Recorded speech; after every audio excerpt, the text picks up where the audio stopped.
What's up, everybody? Welcome to the CanesInSight Daily podcast powered by Anajar and Levine Accident Attorneys. Happy Veterans Day. Thank you to all the veterans that keep this country safe and free. I know we got a ton that listen to this show. You are truly, truly appreciated. A lot to get into today. We got Ahmmon Richards breaking down the win against Syracuse, looking ahead to NC State. Talk some Canes hoops. Team playing extraordinarily well. Then a big commitment with DeAnthony Lafayette, defensive end, pass rush specialist, really committing to the Canes after decommitting from LSU. Really excited about that player. So we'll get into all of that. First, some folks that don't need to decommit because they are committed to you, and that is Anajar and Levine Accident Attorneys. If you or someone you care about has been injured in an accident, you could be entitled to significant compensation. Dial 1-800-747-FREE, 1-800-747-3733. Take back control of your life with Anajar and Levine. Pete, hop in. D, good morning. What's going on? You got the double hat rocking. Talk to me. Yeah, man, that's how I'm feeling this morning. A little chilly here in South Florida. Still feeling great from the Canes hoops win last night. Call me the carpenter. I'm touching wood. Just good vibes, man. It was an ugly first 10 minutes of that game, I would say. It felt a little bit like last year, but man, they turned it on. They turned that switch on real quick. Saw your Heat had a nice win last night as well. Good play call by Chris Quinn, one of the men in the running for the head coaching job at Miami. They said he wasn't qualified, but we ended up good for the Heat. Ended up good for obviously the Canes. They're playing at an extremely high level. So I saw you on TV. You're really interesting. It was you had the like a green shirt and the Final Four white cap, right? Reminder of the past and a glimpse into the future, man. I love it. That was me. But yeah, man, awesome performance. It was interesting. Trey Donaldson didn't start. I think you mentioned it might have been just a minor health bench. He wasn't on the bench the first 3 minutes. Listen, at first we were speculating, man, hopefully it's not like a family emergency or something, because he was going through team warmups 2 hours before. And he just wasn't on the bench, so you can only guess it was maybe a stomach situation or something like that. I have no information, but luckily it didn't seem to be something that was too serious there. Yeah, well, listen, man. Once he came out, it was rocking and rolling. Malik Renew, we got Ahmmon Richards here in the bullpen ready to bring him in, but Malik Renew, he's I love his attitude. I like that just watching him in Indiana. You knew he could score in the paint. He's got that post game, that lefty finishing. But man, I didn't know he had all the stuff he had. He hit a three. He was on the fast break. He was making passes. That guy's got a lot to his game, man. He's a really, really good ACC player. Looks stronger too than last year. D, before we bring him on, I wanted to announce something because got confirmation last night that this is going to happen, but wanted to announce a new weekly segment here on CanesInSight. We're going to get him on here in the next couple of days, and it's not going to be a weekly thing. Canes legend Jack McClinton will be with us for a weekly Canes Hoops segment. Really pumped up about that one. Guy has his number retired, an all-time great at the U, and still very involved, still around the team a lot. Jay Lucas has known him, for years. So he's a big supporter of what's going on. He calls a lot of the games with our boy Kyle Seeloff. So he's around a lot, has a really good idea of what's happening, and excited to bring him to the table here for extra Canes Hoops analysis here in the next few days, and then moving forward throughout the season. No, I love the addition. He's like I said, Canes legend. Still remember, he was so fun to watch with that step back, man. Jack, man. He was a joy to watch. He does a great job with Kyle on the broadcast, and Canes Hoops deserves more coverage because it is a lot of fun, and they're playing really, really good brand of ball, competing hard. Like look at right here, our guy Joel Warren, a Canes Hoops alum, 28 assists. Welcome change from all the ISO ball the last couple of years. Let's go, Jayville bound on Sunday. So real quick, switching gears, let's pass the ball to the man himself, Miami's all-time freshman leading receiver, Canes icon. Everybody loves him. You get more texts about this guy coming on the show than anybody, and that is Ahmmon Richards. Ahmmon, how we doing? Doing good. How we doing? Hey, it's Tuesday morning and Keelan Marion's still running, my friend. Hey man, listen, I hate to be the person that throws it in people's face, but Do you? Do you really? oh, I think I like it. I Actually, don't. I don't. I think I like it actually. It's just one of those things, man, when off season, just going to practice, seeing it with my own eyes, right? I'm like, this kid can actually play receiver. Like, he was catching some deep passes. He has some game to him. If you go back to when he was even at UConn, you know, 400 plus yards. He had some receiving tape, right? BYU obviously was like a third option. Made some plays, more known in the return game. But I've always been like the guy's a receiver. I think he's a receiver with abilities, to return kicks and all the other stuff. But he can play. I gotta say, go ahead, Pete. well, just real quick, man, and this is just an observation that I've made the last few weeks. I got with, as you continue to see more receivers get in the mix, like really don't think we put enough emphasis, like me and D, on the fact that Beck, and it wasn't so much about Beck's health, but the connection with the receivers, because he wasn't throwing, I think it just wasn't there with a lot of these guys. And I think especially guys who aren't going to be getting like a lot of reps in camp. So you're starting to see, which again, we look into certain situations, we know which ones we're talking about, and like there's a lot of times probably more to it than just that player is not doing. They're just, I don't think there was that connection with a lot of these guys, and I think you're starting to see it build with Marion. I think in the last 2 weeks in particular, you've seen it because he had a good showing against SMU as well. Yep. Yeah. I mean, I even put in a group chat, Marion's 100 yards away from his career high, right? So, when people were saying that he's not doing enough, I mean, what more do you want from wide receiver 3? If we think about Sam Brown, right, if just comparison and just his yardage, I think Marion going to pass him up by the end of the year. So who really was more productive? Right now, Marion's actually averaging the most yards per catch out of like any of the starting receivers. I'm just saying, like, I know people don't like facts and numbers and he's a gadget guy. I get it. But if you're going off statistics, he's been a pretty good, reliable guy for us this year. So I don't know what other way to put it. Drex is saying AR's record might stick. Malley needs about 300 yards to get that freshman receiving record. We were all cheer for Malley, and obviously we want him to have all the success in the world. But, if Marion's catching touchdowns, the love's getting spread out. Who knows, man? But, one thing about Marion, I interviewed him for Storm Sessions, which is the University of Miami show I do on the official channel. It's like an hour, 30-minute, depending on the kid, interview. And we talk about where they come from, their background, everything else, to the journey to where they're at.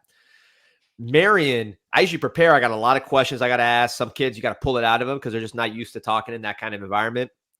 Marion, I think I asked 2 questions, and it was an hour-long interview because that guy was rolling. He is a ball of energy. You heard Cristobal talk about how that really translates to practice, to games, cheering on his teammates, just bringing that juice and that energy.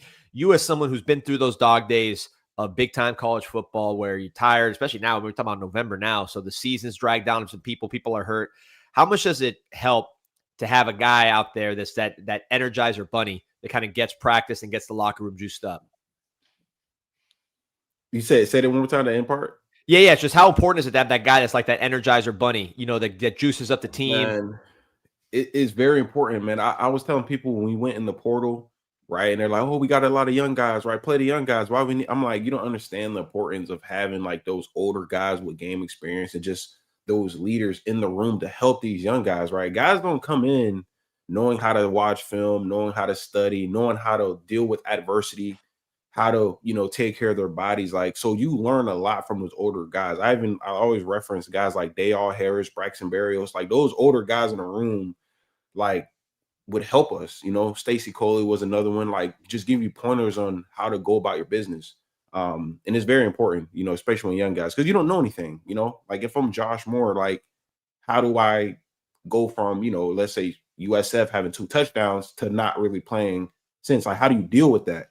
Those young guys, those older guys are there to like help walk you through it. Like, you're good, just keep working, like that's some things you need, because your coach is one thing, your parents are one thing, but the guys in the locker room, that guys, your brothers, they're going to always give you the real. They're going to like really have your back. Not saying anyone else don't, but they're always going to like before you, and give you the best advice from their experience being in the same room as you. So I always like having like older veteran guys in the room, man. You see it in NFL. Some NFL teams sign like these veteran D linemen to come in just to be like that glue in the room sometimes. So yes, CJ is definitely a locker room guy too. Just because we're saying Marion is doesn't mean that CJ isn't. They both are.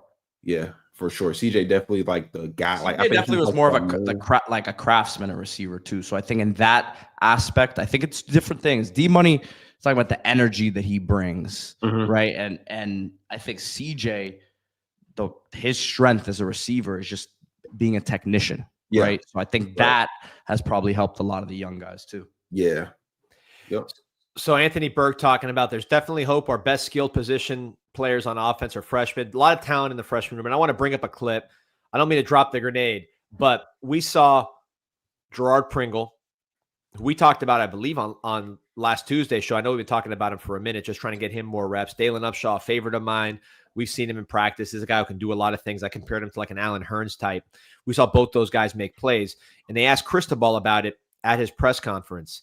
And he had a very interesting quote. And Ahmmon, I want to get your reaction to this.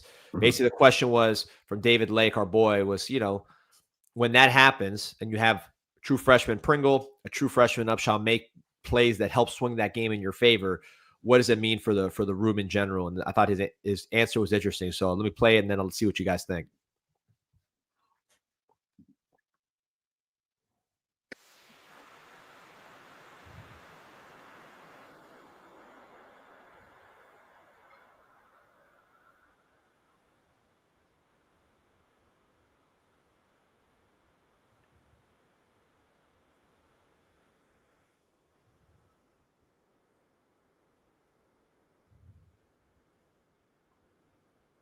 Wait, can you hear it? I'm not hearing anything, D. Oh, okay. All right, hold up. I think you may have muted hit it. Yeah, I screwed up here. All right, here we go. I'll do it right this time. All right. Take two. We need to bring in a young podcaster here. He was very he really had a lot to say. Let me tell you. Yeah. All right, here we go. I know what I did wrong. I know what I did wrong. We fixed it here. Nowadays, the word development, which again, nowadays it's almost profanity, the word development, because development takes time and development requires patience. So yeah, it screams opportunity for those that continue to seek it, for those that understand that in college football and in pro football, right? Everyone's talented to a certain degree. I mean, you don't make many mistakes on just lack of talent, but the internal makeup and the mentality are going to make the difference in who pushes and forges ahead. If you live in a Florida zip code and have zero DUI. Hey, let me tell you guys, you deserve this, D-Money. You deserve this because you've been saying for months that you're going to get the premium and you just got exposed again, man. Honestly, we don't deserve victory out here. After that debacle of a situation when we were doing the Cortez Redding video, I asked you 5 times, man, did we get the premium? And you said, I got to do it. You deserve that. And you know what? I'm glad it was you, Mr. Hotshot producer, doing it, not me, because then it would have been blamed on me again. That's on you, D. I'm sorry. You know what? I don't deserve. It's like, remember when UM was not spending resources on the program and everybody was saying, you guys don't deserve to win because you don't spend. The administration doesn't spend. That's me right now. We got to start investing in this program, man. We got Ahmmon Richards on. We got big dudes on here. I gotta tighten up. So that's on me right now. All right, but here we go. Here's the quote. Finally, after about 2 minutes of work. The internal makeup and the mentality are going to make the difference in who pushes and forges ahead and who maybe just kind of shrinks down or maybe even pouts. And when the opportunity comes, they don't perform, right? So I think there's a great lesson for everybody. There's also, these guys are young. That's like an eye opener for some guys. It's like, wow, I should take that approach. That approach does work. It can work for me as well. So all in all, very positive. All right. Ahmmon, you don't even understand. Cortez Redding was announcing his commitment, and he said, all right, and it was just me on the stream. And Cortez Redding says, all right, I'm going to be playing my next 3-4 years at, and literally the ad came up. Oh my God. And everyone freaked Nah, out. that's crazy. The angle, D-Money. That's crazy. Angle. It's like $50 too for a year. It's like the cheapest thing. I'll take care of it today. I don't know. They have all those issues. I guess it's not YouTube TV, so Yeah, see don't that premium, man. with that.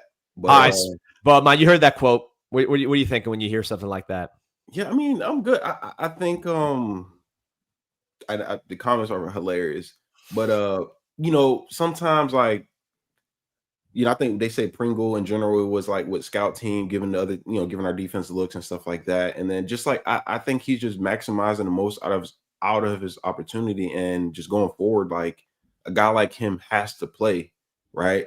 You know, he got in the game, limited opportunity. What I think 7 carries, 8 carries, whatever it was. And I mean, he looked explosive, completely changed the pace. As far as like vision, I mean, it was very elite, like slipping through cracks, you know, knowing when to be like high tempo, when to slow it down. You know, he just got great feel. And I think that's what we needed, man. I just think, and I want to say shout out to Dawson, but I'm glad they just went with it, and maybe they didn't have a choice because Fletcher was down and they're just kind of there in the depth chart, and guy gets a chance and boom. But I do think, you know, the outside runs, right, to with a guy like Pringle and him hitting it, not cutting it back up or not trusting it, right, just trusting it, played a big difference that we saw like in that second half. And, you know, I'm excited to see that guy, you know, get more touches going forward. I even saw him in the passing game.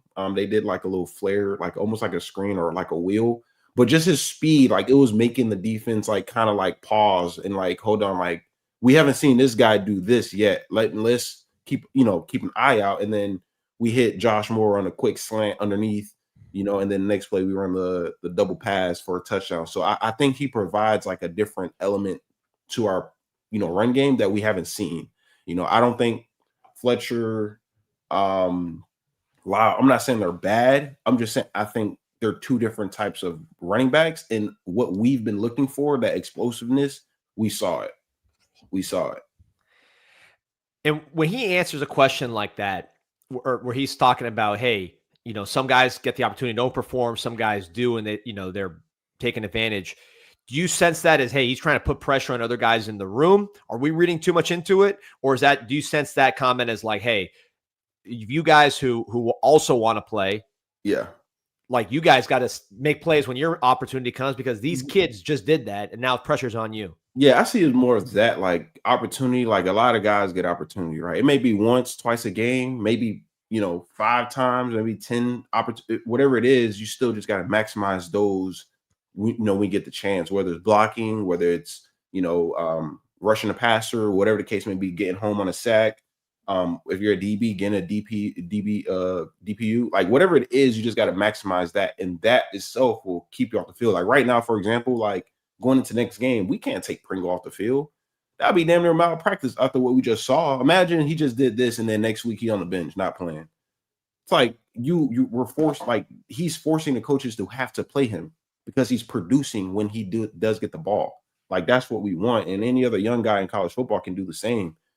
Just got to maximize those opportunities, because I will say it's very limited, and coaches aren't going to keep going back to you. They're not going to keep giving you opportunity after opportunity because their jobs are on the line. You know what I'm saying? Like they got families to feed too. Like they're not going to spend their time trying to make a guy elite. They're not going to spend their time trying to force a guy, you know, to be productive. It's not going to happen. It's a comment here from let's see what we got here.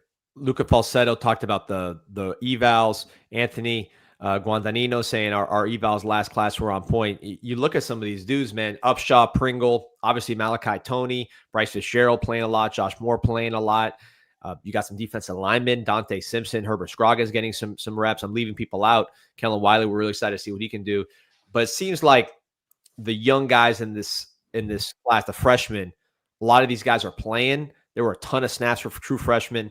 I'll pull up the tweet that Dennis Smith tweeted out on the official Canes account.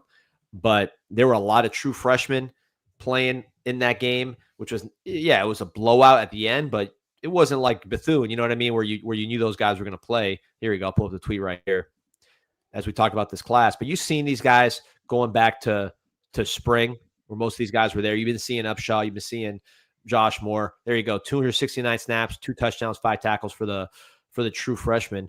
Just what are you seeing with this freshman class, and what do you make of it, considering it wasn't really the highest rated? It was really, actually, I think, the lowest rated of all of his classes. Yeah, I mean, I think we've hit on a lot of those guys. Like Upshaw, he showed in, his opportunity, big spark in the offense. Like, I think we did a good job just of hitting on the recruits, and not necessarily like, top 5 class. Like we said, everyone's actually kind of upset with it. But when you look at it, how it is, like, it was just more like quality, over quantity. And I think pretty much majority of those guys, like you said, are producing or have been on the field showing some type of, limited production or ability, right, going forward. So I'm happy with it. I never really get too upset on the recruiting side. I think we've done a good job just recruiting and finding guys. Now it's just, for us to just keep stacking those classes, or these type of evals, I should say. So go ahead, Pete. No, I agree with you. I think that look, I've been critical of the recruiting at times. I still think they need to hit on certain positions, but there are results to speak for what we're talking about here. So, mm-hmm. And just focusing on Upshaw for a second, Ahmmon, because we've talked so much about Josh Moore, we talked so much about Malachi. Obviously, Upshaw's the guy that came in the same time. They're all here in spring. I thought he made plays really from the beginning too. He's one of my favorites in the class. Just a guy that can run routes. He can run those screens. He did it in high school. Obviously did it in this game. He's got that kind of strength to him where he's not the skinniest guy in the world. He can absorb some contact and keep his balance. Good hands. Seems like a good worker. I compliment Allen Hurns if it goes well. Obviously Allen Hurns had 1,000 yards in the pros. So he's a guy that had a long career, but some similarities there. What do you see when you look at Upshaw's game? I know it's early, but what are some of the things that stick out with you? Yeah. Good question, because like he's not the fastest, he's not the tallest, he's not the shortest. He's like kind of right in that like middle range. Like he almost reminds me like a bigger Jacoby George. But I don't know, I just like his game, man. Very smooth, great hands. Like even with just going to like some of the practices, watching him make catches, like, or contested catches, like he's just a really good receiver. And I I wish obviously we would have got more of him, early on. Maybe he could be a guy out there, but so far, like I said, it's a long season, and he's a guy, I think he even switched his number to 15, which I didn't even know. So you just never know who comes along. I think I said this maybe like 3-4 shows ago, but I was like, you just never know who comes along. It's a long season. Guys get nicked up, guys go down. And I was really alluding to like, JoJo being needed at some point down the line. But you just never know, right? You see a guy like Upshaw come through, give you a spark. We go score 7 after we were kind of sputtering for the first like 2 quarters. He kind of hits it. And, that's sometimes that momentum you need as an offense. So, but on Upshaw, Allen Hurns would be a good comp. But he was just he was like really, really good. So, right. I'm just kind of hesitant. But as far as like style of play, right? Not the fastest, good hands, kind of, gonna get bigger, obviously. I could see that. I'm not like, that's not insane to say. Yeah, we'll have to see how it turns out. People forget. I mean, Hurns was I want to see his body type reminds me of Justin Jefferson, man, when Justin Jefferson was like a freshman at LSU. Oh, see, I thought I was going overboard with Hurns because he hit 1,000 yards. Now you go straight to Justin Jefferson. So you got body type, like the way they run, like they have the same running style, and like they're like very like slender guys. Obviously, Justin Jefferson got bigger and better over time, so we'll see. I'm not saying he's that, but when I'm just thinking about Justin Jefferson when we played him at LSU, like that 2018 year, just remembering like they kind of have the similar kind of body frame. Not saying he's gonna be that, but not the biggest, not the smallest, just kind of right in that middle range, but very good route runners, good hands. So we'll see. I like Upshaw's game. I don't know if he's gonna be Justin Jefferson's, but shit, if he can be I don't even know, Jacoby George type production for us, I think we'll be happy with that, Listen, I would if this was uttered from D Money, I would come at him, but I'm not coming at the wide receiver here for the comparison. I have nothing. Nah, I have nothing to hey, say. if you I put 'em- can't. I can't say anything to you in this just situation. side by You are the side, expert. man. So Just side by side, just watching, the two of them, they just kind of like have similar body types. But we'll see when it comes to like the actual, gameplay. So far, Upshaw with his first opportunity, right, in like a legit game. Big play, huge play, sparked momentum. Reminds me of like when we played the bowl game against West Virginia. It's like sometimes it's just that one play that gets things going. So that's kind of what it reminded me of. But yeah, I like his game. He said Jacoby George without the headaches. Y'all crazy. But our fan base is so ruthless when it comes to our players. But it's like love though. You know what I'm trying to say? Like, but you kind of get it now that you've been removed from it, right? yeah, it's love hate, man. It's like it's like your kid or something. You can't get away from them. You're gonna love them no matter what. But it's like, God, it pisses me off. Well, some people now are saying, I saw pull up one of the comments in the chat. This is the worst team in the ACC. Talk about Syracuse. So you got a couple guys make a couple plays against the worst defense in one of the worst defense in college football. Now all this hype starts. I see that because Jordan Lyle, who I still think is good, but obviously has not performed well. He had that run against USF. People were like, bench him for Damian Martinez, or bench Damian Martinez for him. I'm sorry, bench Fletcher for him. Put him as a starter. Now everybody's kind of done with Lyle, right? Yeah. So it's like it goes up and down pretty fast. We got to acknowledge that. You want the truth, D Money? You want the truth? You guys want the truth? Always. It's what it is, man. A lot of people before the season, they're telling so many lies, right? They're saying so much crazy stuff to. We're a lot of people. We're a lot of people. They're trolling the rivals about who's the better receiver or running back, right? And then when it don't happen, the rival fans come back and start trolling them. Then they get upset. Now they lash out on the players, right? But I don't think Jordan Lyle ever came online and said he was going to be the number one running back in America. And he didn't say really much, right? He just was out there doing his thing. So it's just kind of like he never said anything. I know he feels that way, but I think it's just a lot of it is just people, they get the high expectations and they want a player to be so good, so fast, just coming out of high school that they get upset when they're not like their vision for what they want the player to look like isn't happening right now. So it just leads to the crash outs, he's sorry. Like, I don't think Jordan Lyle is sorry. I think he's a player that's coming off injury who hasn't found his flow within the offense. And we're also been running inside zones damn near all season. So I just think as we get a little bit more creative, which we saw last game, eventually when he hits one, he gets that confidence going. He starts to see it. It's like, I think you alluded to it before. I think it's like a basketball player just getting that scene to go through the net, right? Like that's just kind of what it is for football players sometimes. Like you just got to get that first catch, that first touchdown, that first run, and then it's off and running, from there. So that's just how it goes. So we'll see. It's a lot of football to be played. He's going to continue to get snaps. I think having a guy like Pringle that can provide like that spark lessens what Jordan Lyle in his mind feels like he has to do, because Dawson even said he feels like he has to do too much. And I think having someone that's like doing what you're supposed to do in a way, like allows you to kind of like relax a little bit and just kind of play your game. And when it comes, pause. For people. Just pause before they clip that. Hey, last thing before we get on a different topic. Yeah. On this one, just the young players. Like you've been on teams where young players had a big role. You being probably the foremost one in 2016, but Shaq, right, Pickney, all those guys are more than I'm saying Malik Young, right? There were a lot of guys that had early impact in that team and kind of pushed that team down the stretch.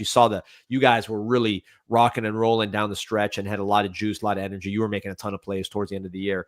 Just having those young guys at this time of the year, right? Because that are hungry, that are fresh legs, that want to show everybody what they can do. What kind of boost can that give to a team like Miami that right now we need explosive plays? We need that last little push to get over the finish line with these last 3 games. Huge. I'm not going to lie. Like you're going to need those younger guys to come and make those splash plays like we just saw last game.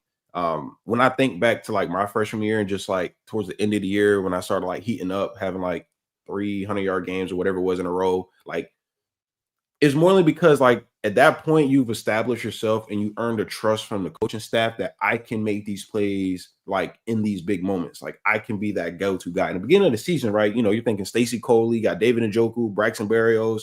I mean, you know what I'm saying? So you got to earn it. You got to prove it. Even if you do it one game, right, they want to see that consistency. So I just think we're at the point of the season where guys like Pringle, you know, any of the really younger, Josh Moore's been getting a lot of burn. Upcharger's made a big play. You're going to see a lot of them guys in like a rotation. Because at this point in the season, it's like make or break. And the coaching staff is just looking for that spark. They're going to look for guys who aren't scared. They're not playing scared. They're out there looking to make plays on offense and defense. So I think these next 3 weeks, it wouldn't surprise me to see a guy like Jordan Pringle go for over 100 yards. It would not surprise me at all. Because sometimes you catch that flow. Also, a lot of the young guys are fresher than a lot of these guys who have been playing all season, right? You got the young guy, fresh legs.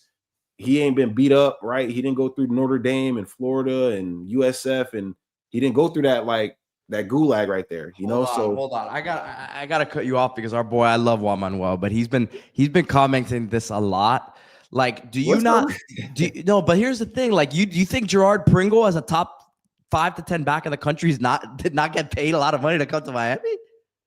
Like what are we you think JoJo Trader's not making a lot of money right now in Miami? Yeah.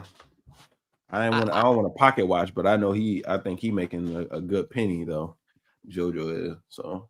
Yeah, you almost want to play your young players more because if they're just sitting on the bench, then you're going to lose them. Pocket. Like, yeah. I'm sorry. I understand what people say, but like, Ahmmon. Yeah.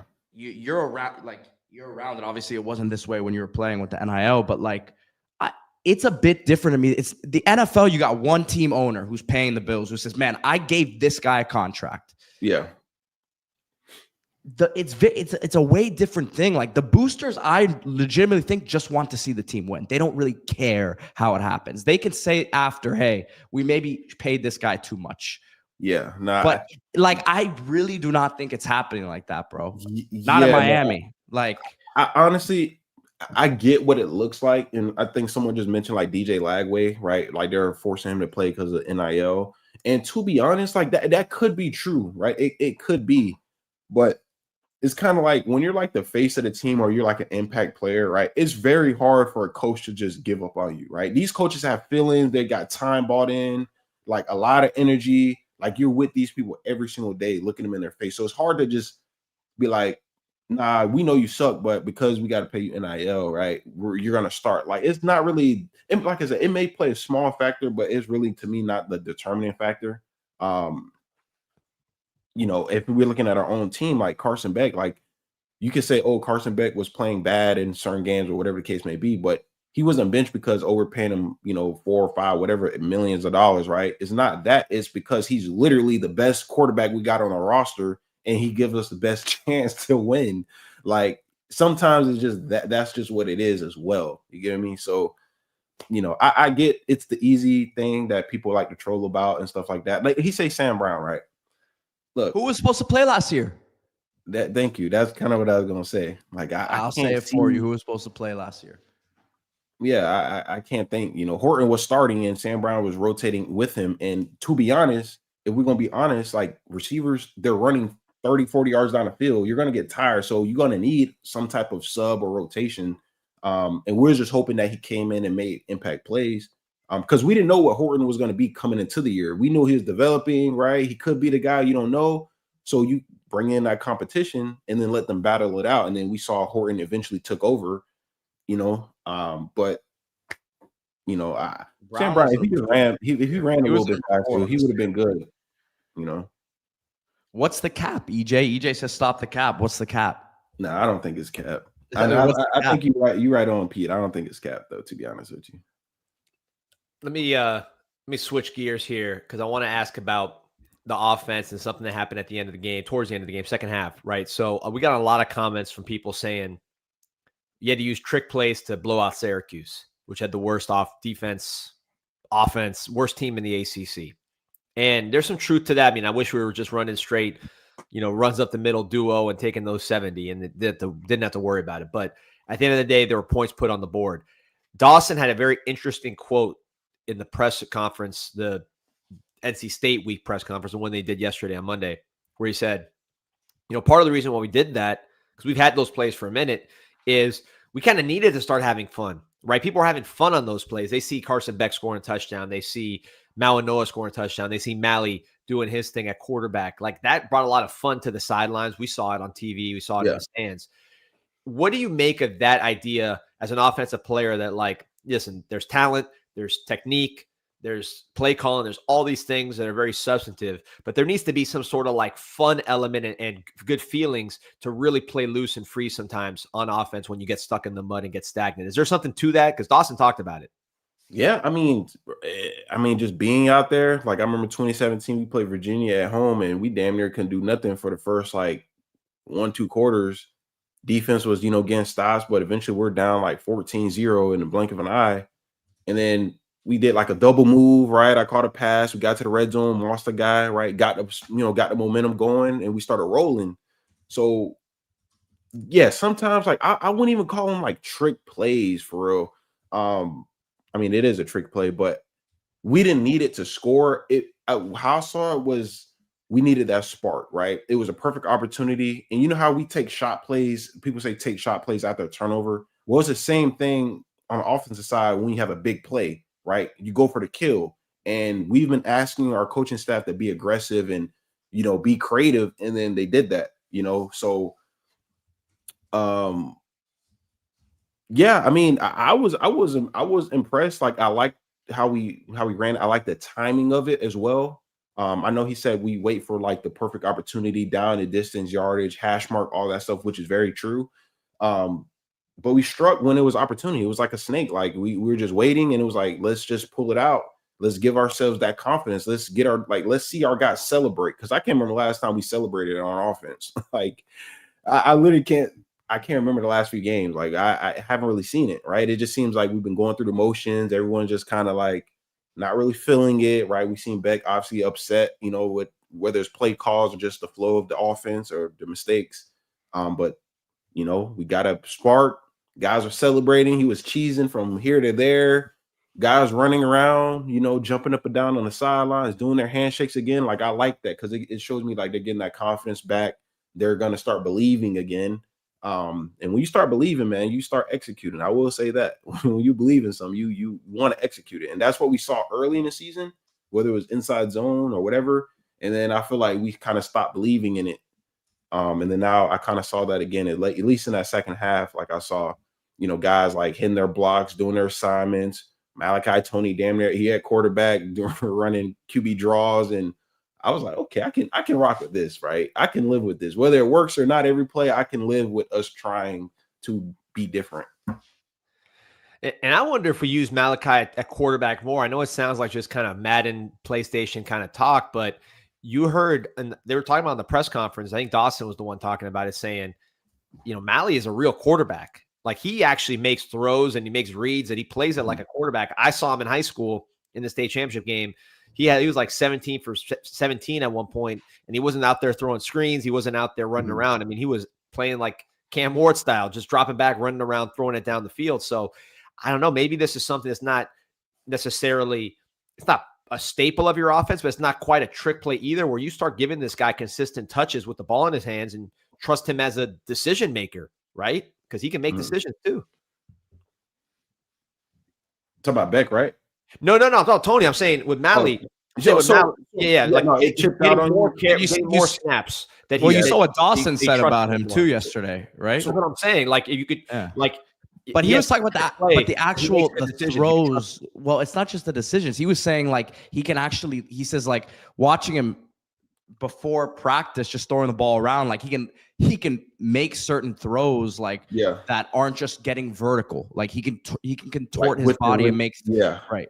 Yeah, no, I think he's a legit weapon, and I think as we get into these last few weeks, I'm not saying we're going to be forced to, but it wouldn't surprise me at all. It would not surprise me if you see Malachi almost like how Mark Rick had DJ Dallas in a Wildcat, except Miley can actually make a routine throw, right? It's not just, like some goal ball down the field that most receivers on trick plays do. They just throw it down the field. Like, no, he can actually hit a slant. He can throw a dig route. Like, he can actually make a throw.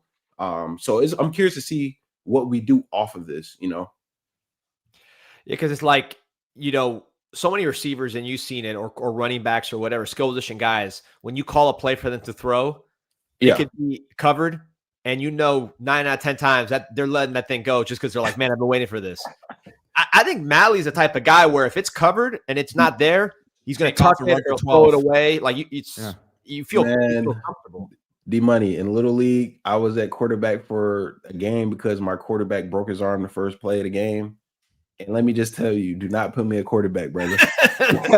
First play, Hut, I threw a rainbow ball right to the DB, like right to the free safety standing. I was like, yeah, this ain't for me, brother. But yeah, now Tony, like, he actually got game. We saw it in the state championship game when he pretty much ripped apart a actual team. Like, he can throw, he can layer. I think they say he played quarterback before. Yeah, he grew up with it. So that makes sense too. So listen, I think putting that on film, and people hate it, right? Why did we do it versus Syracuse? Whatever, okay.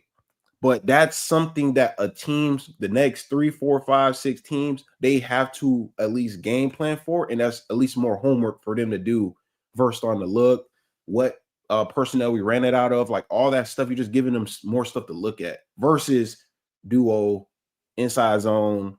You get what I'm saying? Like, make them work, man. That's why it's hard for teams like Louisville to like game plan versus them, right? Because they always got different looks.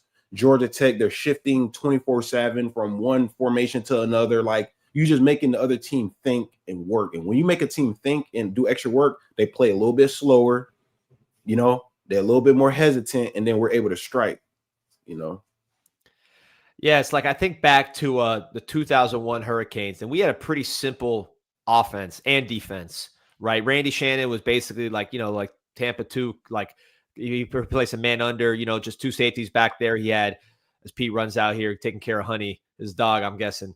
But we had, 2001, you had Ed Reed, James Lewis. You put the safeties back there, kind of played man under. It was easy, right? You could rush the passer with 4 guys. You have to worry about too much. Offense was pretty straightforward with Coker, and it worked like a charm. But then you run the same offense when the players aren't quite as dominant, and it's not as effective. So maybe part of this is just like, hey, listen, we thought this would be, we could just run through the ACC doing X, but now we're seeing that that's not the case. So it's time to give them, like you said, give them more to think about, show them more things. We got to. Yeah, and I just think, like, physicality is like one weird thing, right? Because it's like your human body, right? The first 4 or 5 weeks, right, you can be hitting, you can be thumping, you be ready to go, but as time go on, like, it starts to weigh on you, starts to wear. So that's probably where you see like a drop in like the physicality, just like up front as far as just mauling guys, stuff like that. And also, like, we got to be honest, right? Yes, we have, like, what they say, creatures, right, on the front, on the offensive line, things like that. But the other guys on the other side of the ball have scholarships too, right? There may be 70 plays in a game or 60 plays on offense or whatever it is.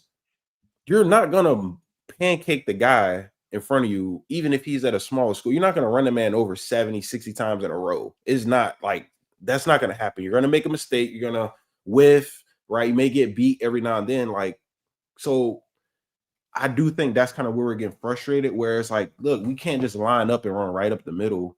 Even if we got these elite guys, like, you don't see that really. Alabama couldn't do it. Georgia not going to be able to do it. No one's going to be able to just line up and run right up the middle every single play. I don't give a fuck who you play. I honestly, those guys have scholarships. They're Division I athletes, just like we have. You know what I'm saying? Like, they're not going to just lay down every single play, especially when you play Miami. Matter of fact, they're looking forward to shutting down a run. It's like an opportunity. I guarantee they got it on their whiteboard in their meeting rooms. Stop the run, stop the run.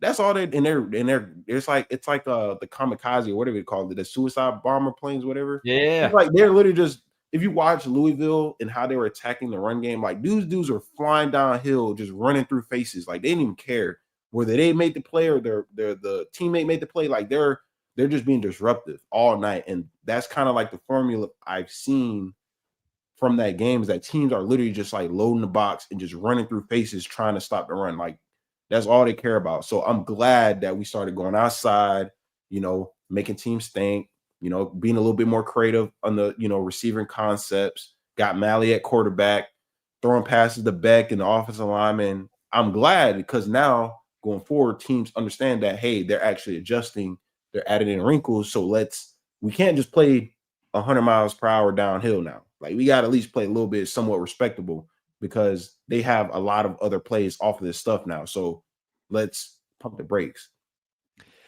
The kamikaze example is a good one, man, because it's like, yeah, it's twofold. Because number one, That's what it felt like. I swear to God, I was like, no, bro, you said it's on the board. They came Yeah. in knowing that's what they had to do, for sure.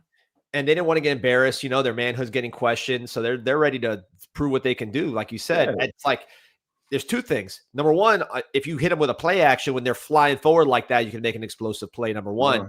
Then number two, once they know that you can hit them with something, now your physical advantages, and I do think we are physically superior up front to these ACC teams, like everything being equal. But if you're like half thinking about something else happening as opposed to just being able to fly full speed, now you're more liable to get knocked back because you're not 100% downhill. You're kind of, I don't say tentative, but you're at least thinking. And now those physical advantages and that knockback becomes a lot easier. Hey, D-Money, have you ever seen a safety in a box 8 yards off running full speed downhill? Have you ever seen that in person? Yeah, My brother, I'm just telling you, that's what I was seeing, bro. These dudes like 8 yards, 10 yards, and they flying like first person in the way. They're not even trying to make the play. That's the crazy part about it. They literally just running through the first person they saw. And when they do that, the run lanes get clogged. The running backs are running into the backs of the linemen and stuff, and the place blew up, right? I mean, it was crazy. So like I said, I'm just glad that we showed this on film. So going forward, at least teams can somewhat slow that down, because I guarantee our offensive line wasn't hell, bro. They were just shooting downhill, didn't care, no threat of the pass. Like, it was like they knew the play call, or they knew the tendency. Like, if it was 80-20, they leaned into that 80. Like, yo, this is a run play. Like, I'm not backpedaling. So I'm glad it's there. Also, another thing I want to point out real quick. Yep. Shout out to the offensive line, the lack of penalties in this game. It was very evident, like, even when we were struggling, that is what allowed us to create that lead, you know, just not false starting and holding. Shout out to them, because I know I was getting on them about those penalties. So, you know, it got cleaned up. I think someone said that we started clapping again. Yeah. If that was the case, then I didn't think it made that much of a difference, but clearly it did, because they look more in sync. So, hey, I'm happy with it. So keep clapping, whatever it is, add a wrinkle off the clap. I don't know. One more thing. I don't want to, before I forget my thought, while I'm talking about offensive line. Get to the clip.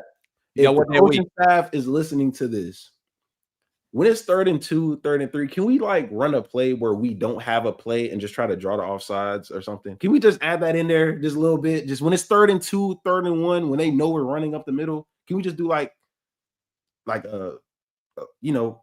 draw them offsides or something?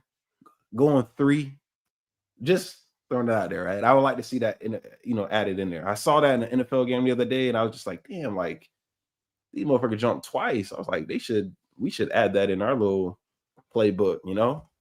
I was talking to somebody who, this is a legit dude, I mean, NFL professional, and he was saying, like, just steal plays, man. Short yardage, just go on YouTube, go on TV, and just steal the play. You can do that this time of year. You don't have to worry about like being the most creative person in the world and inventing something that hasn't been done. Just literally go watch the Detroit Lions or whoever, and you see a nice 3rd and 2 that they get someone offsides or draw an explosive or whatever you're trying to accomplish. Be like, man, that worked. Yeah.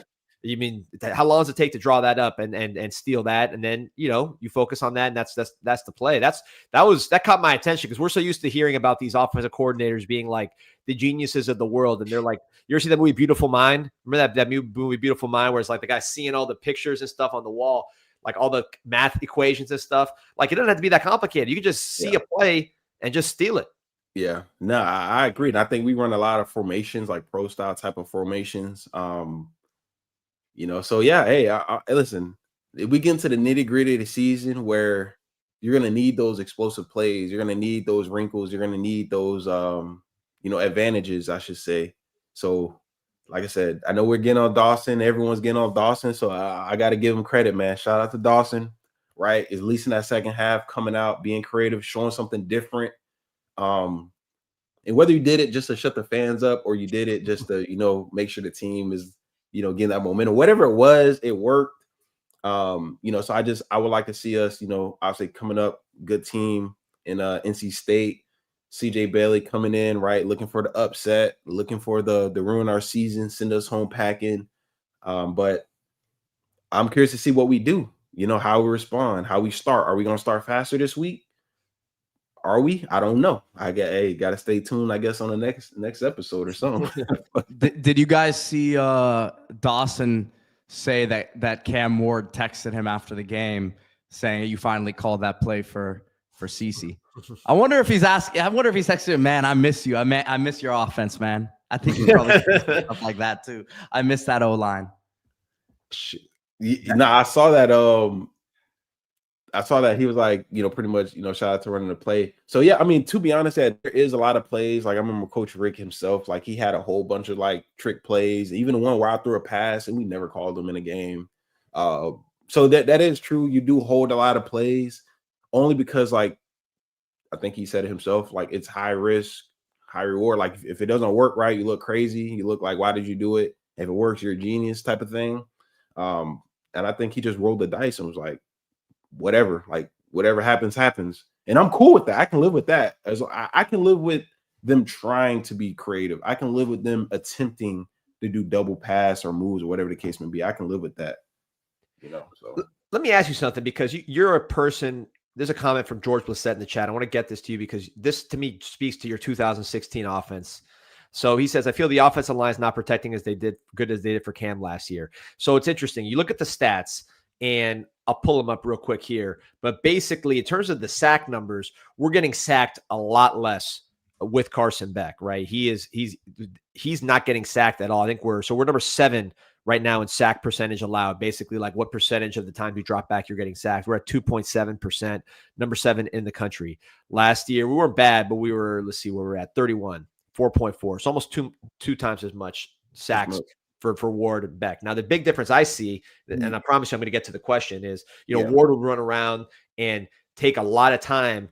And exactly. And when he did that, he was able to find these angles to Xavier Restrepo, the scramble ball. I mean, they were on the same page, and they made explosive plays off that. And whereas Beck, it almost seems like when he's got a lot of time, he gets worse. That's all a setup for you, because you play with Brad Kaya. That was your best year. And I remember, tell me if I'm wrong, kind of midway through that year, it felt like Rick was like, listen, man, our offensive line's not as good as other offensive lines, certainly not good as this offensive line. We're going to be quick passes. Boom, get the ball out quick, let Brad make decisions, let the ball go out quick and be accurate. And then offense kind of took a jump. How do you see just the timing of this and using Beck's ability the best way you can? I mean, so to the point, I think Cam Ward obviously was more mobile, right? He was able to, extend plays, avoid pressures, right? Beck is not that. He's more the pocket passer, right? He's gonna stand in there. He's not that mobile. So I do think that's a really good question, because our offensive line, I know they trust the offensive line, especially in pass pro, to make the plays. Obviously, we gave up like 2 sacks or whatever the case may be, which, to be honest, the routes just weren't get open. I'm not saying it didn't work, but they had good coverage, right? I call them cover sacks. Like there was nothing open. He held it. What they can do to help back out is, I think people are kind of saying it already, a little bit more tempo, right? You can slow down that pass rush with some tempo. You see teams do it against us all the time, where they pick up the tempo and, our D-line looks gas, right? You see, Mesidor with his hands on his hips, stuff like that. So I think pick it up a little bit and you'll slow down our pass rush. But end of the day, obviously, I think we just trust our offensive line to just make those blocks and hold that block for however much time it is. So, we'll see. I think getting the ball out, I think Beck does a good job trying to get the ball out. We saw it a little bit last game, getting it out fast, things of that nature. We had a little bit more tempo in the second half for sure. So just keeping the tempo up. I was saying you'll be surprised, DN, speed rushing, 5 times in a row, 6 times in a row. You'll be surprised. He tapping his damn helmet trying to get out the game, because it's tiring. So I say that a little tempo, I think, will help. But let me ask you, because I was on my couch watching this. You were living it. So I want to make sure I'm saying this right. Yeah. Was there a change in that 2016 offense? Because it felt like towards the end of the year, you had Njoku, you had guys that could really do damage after the catch. And it felt like towards the end of the year, that ball was coming out so fast and you guys were just killing teams after the catch. Man, I'm going to be real. I'm going to be honest. Got to look into the sun when I say this. I told Rick and them, they just had to make the decision, man. Like, we gonna act like AR not that guy or what? What we gonna do here? Hey, man, let's throw the rock over here, man. What are we doing? Like, let's stop playing games. Let's just. I'm be real. I remember the practice before the Pitt game where it kind of got like started. Obviously, early in the year, I had a 144 against App State, but to be honest, like after that, I think we played Florida State or whoever it was at home. Did a little something, nothing crazy. We kind of, Stacy was the guy. We had David Njoku on the team, right? So I get it. But it went to that Pitt game. I remember that practice. I remember we were like, yo, Ahmmon, you're going to line up in a slot and you're going to run a go. They're going to be in man coverage. We repping it in practice and I'm catching it like I'm outrunning everyone. I'm like, okay. Literally like the second play of the game, we call it, I swear. And then from that moment, it was just like, I guess they realized like, all right, like let's just start gunning this shit to him and see what happens. So went crazy that game and then went like 3 games in a row, whatever it was, with 100 yards. So to be honest, like it sometimes football just simple. Just get the playmakers the ball. So you're saying they just got to decide to throw the ball to Dalen Upshaw more. That's what you're saying. Yeah, Justin Upshaw, whoever. Like sometimes it's just like, yo, is that Josh Moore 1-on-1? Let me just throw that shit over there and see what happens. Like. Malachi Tony in the slot. Oh, he can be quarterback too. All right, let's just call a trick play. Let's just do it. Sometimes, like, I think people overcomplicate like the coaching thing, and sometimes like just get the best players the ball. That's just sometimes what it comes down to. Just get the best players the ball. Man, it's like I'm thinking back to that offense now. If we had this offensive line with that offense, because your skill position guys, as you go through it, obviously you were rolling. You had Njoku, you had Herndon too. You had Stacy Coley, Braxton Berrios. Man, you had some dudes out. Yeah, dudes, bro. NFL. Shout out to Brad. That man damn near broke his back. Taking all them hits, man. I feel bad for him. He was always banged up. But we had weapons. I mean, think about David Njoku, first round tight end, Braxton Berrios, slot receiver. I was outside. Stacy Coley. Herndon. Behind that, you had Chris Herndon. Yeah, Herndon was what, a third, fourth round pick, or whatever. Fourth round pick, and he had a really good start in NFL, to be honest. Like we have the whole off the field, whatever, but great play. You know what I'm saying? Like we had guys. It's just, I don't want to, get on the O line, but let's just be honest. Like, sometimes we didn't have time or whatever. But then think about running back. We had Mark Walton, who great vision, great balance, speed, power. DJ Dallas. Travis Homer. I mean, we had some dudes, bro. Like, it's just we didn't have EJ, man. EJ is hating today, man. Hey, hold on, EJ. Hold on. I had to bring this up for you, Ahmmon. I'll let you. Did we not? Okay. Hey, EJ. But this is the expectation level that is again in a crazy place, man. And by the way, if you thought that team didn't have anything, then what does this team have? Because there's not as much NFL talent on this offense as that one. So what do we talk? Wow, what do we know? Mario overachieving, second year in a row. Let's go win 10, man. The narrative just changes and changes and changes. Hey, go ahead, Ahmmon. Hey, Pete, real talk. Like, people got to realize, bro. They said that team, we ain't do nothing with it, right? I mean, to be honest, we did win a bowl game with the first time. It was 10 years before that one, and then it's been zeros after that. So. I mean, you were like 15 in a row. You won like 15 or 16 in a row, right? Too. We were on a win streak. And to be honest, the only reason we didn't win the ACC is because I tore my meniscus. Chris Herndon tore his ACL. Mark Walton broke his ankle.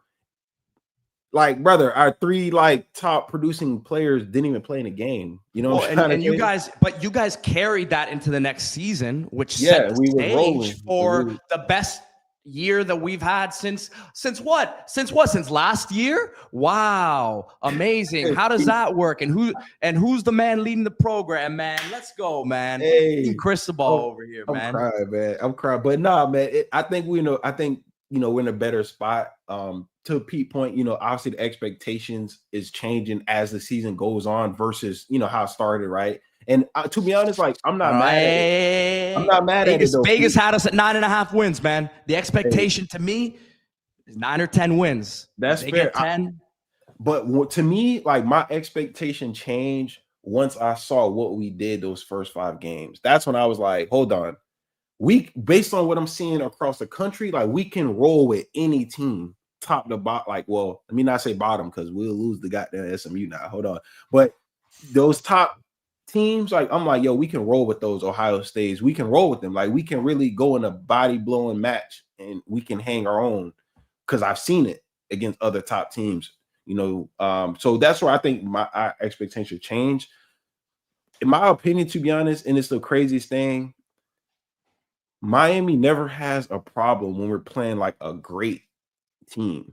It's never really that. Like we never like you don't see us just go get blew out like that, right? Or just go drop a L. Like we're gonna be either in the game or we're gonna win it. It's always those random 4-4 ACC teams on a random Friday or Saturday at 12 or something like that where you get caught slipping. That's just kind of been our theme for the last like 20 something plus years. Like that's just kind of how it is. So I just think once we get to the point where we're not veering off in the month of like November, or October, whatever it is, I think it's October, then we'll be better off. But I just think college football is a long season, right? Some things go unfortunate. Guys get nicked up, guys get banged up. Coaching as far as like adjusting halfway through the season, that matters as well, right? You can't do the same thing from week 1 all the way to week 12 and think you're going to just line up and beat teams, right? These coaches are paid millions of dollars as well. They got players who watch film too, right? They got NFL players who want to go, the next level, all that type of stuff. So I guess long story short, man, keep adjusting. I think we do have a lot of hope right now with the season. Obviously, it's not in our hands, right? You need some other teams to lose, things of that nature. But as long as we continue winning our games, dominating,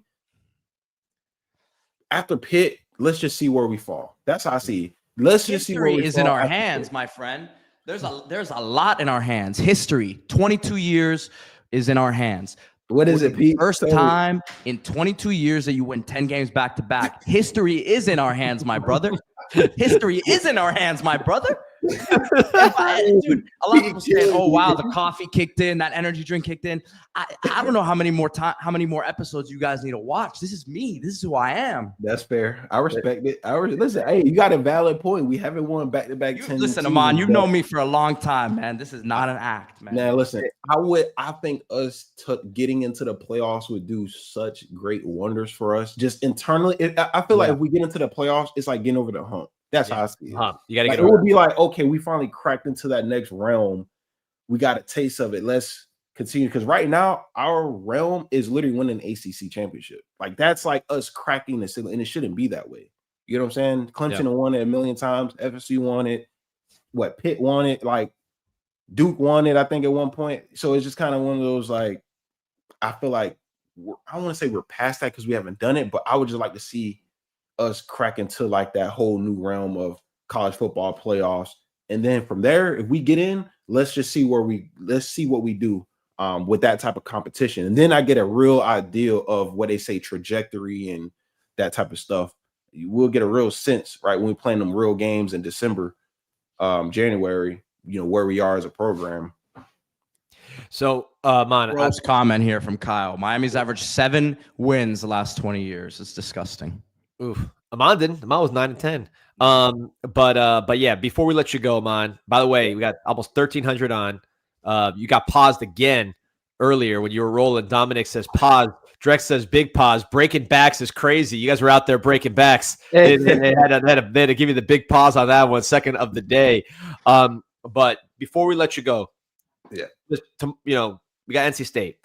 We'll over the course of the week talk about NC State and the breaking down and all that. But just in general, what you want to see from this team going into that game, like what do you want to see? Like when you're sitting there at the Rock, chilling in the box with Malik and eating, drinking Blue Label, whatever you're doing up there in the Billionaires Club, balling.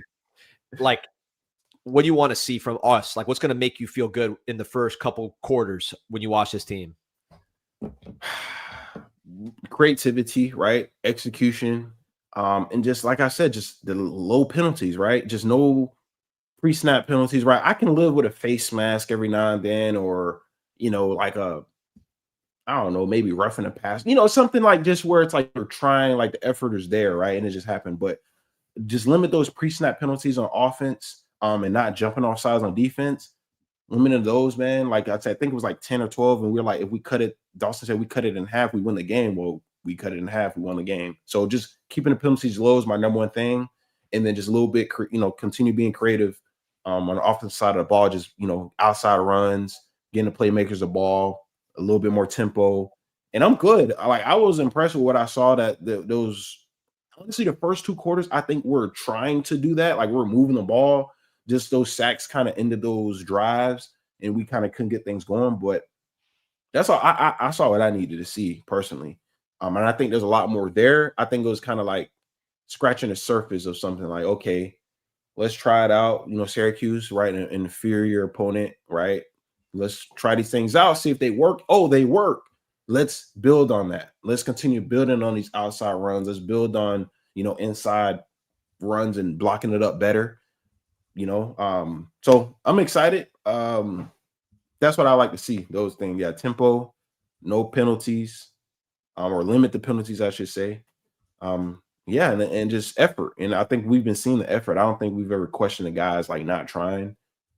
Besides a overtime SMU on the defense, that was it. But yeah, that's what I did. Honestly, I'm hopeful for how the season's going to end. I know Pete, he want to get to the 10 win, but man, I really do think we went out and handle our business. I think the committee gonna have to make decisions, and they have to make a lot of hard decisions because a lot of these teams, they play each other, and teams are going to drop because they all play each other. The team, like 4 or 5 teams in front of us or whatever it is, they all play. So we'll see. All right, brother. You were awesome today. This was a great show. Appreciate you.